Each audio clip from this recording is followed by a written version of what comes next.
everyone, we're just going to take a second and look at obscenity and the different nuances within obscenity and how they can apply to the rest of the United States. First and foremost, we have to look at community standards. That's something that a lot of the textbook talks about, and a lot of the implications from obscenity law actually derive. Remember that community standards are also called state standards because they're looking at the specific values and morals within a state or within a specific region.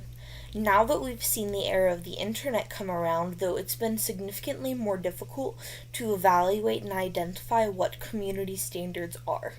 One of the easiest ways, though, to think about what a community standard could be is something that could be displayed in like a shopping mall. If there's an advertisement that can go into a shopping mall, then that's going to be pretty consistent with community standards. For example, the same-sex like Father's Day ads that JCPenney's and a couple of other clothing industries have done throughout the years are a really good example of something that may push some envelopes in specific regions, but is still something that is bound by community standards. We also have what are called prurient interests, and this is defined as a shameful or morbid interest in nudity, sex, or excretion. But this doesn't include material that provokes a normal, healthy sexual desire.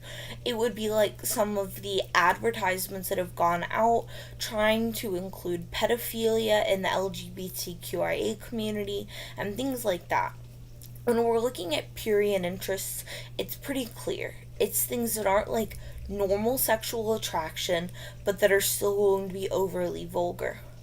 There are also what we call patent offensiveness.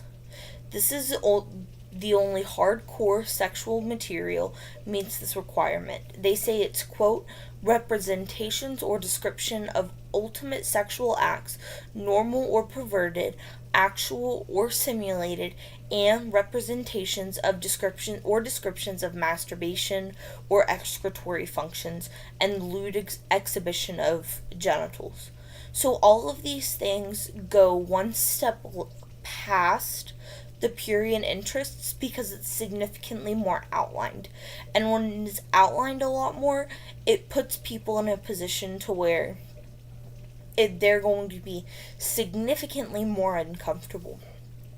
So when we look at the implications of prurient interests and patent offenses, what we see is that both of these things are trying to protect the average viewer. It goes back to like community standards, but it steps below community standards and making things like obscenity substantially more specific and a lot easier for like legal bodies to make rulings. We also have what's called the serious value. It's something that follows underneath the SLAPS test, or the serious literary, artistic, political, or scientific value test.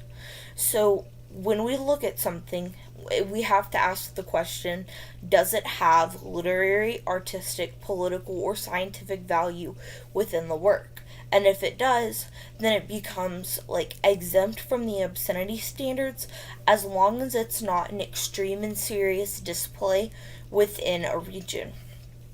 The implication here is that it allows for people to have demonstrations of sex and things like that within art or within other different like atmospheres.